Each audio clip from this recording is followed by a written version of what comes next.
Hammaga assalomu alaykum. Men hozir ixtisoslashtirilgan maktab testlarini ishlab ko'rsataman.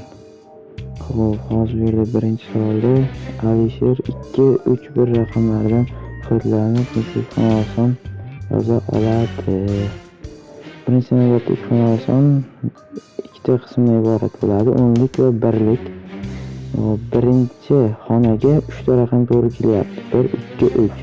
Ikkinchisiga ham xuddi shunaqa 3 ta raqam to'g'ri kelyapti. Demak, formulada ikkalasi nechta raqam to'g'ri kelsa, ikkalasi ko'paytiriladi. 9 bo'ladi. Yoki bittalab yozib chiqsa ham bo'ladi.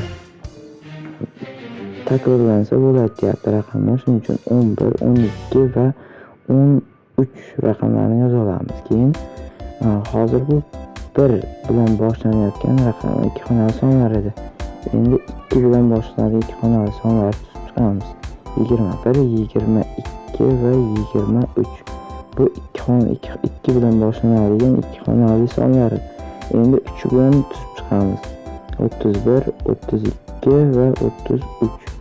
Bular 3 bilan boshlanadigan ikki xonali sonlar. Jami hammasini sanab chiqsak 9 ta.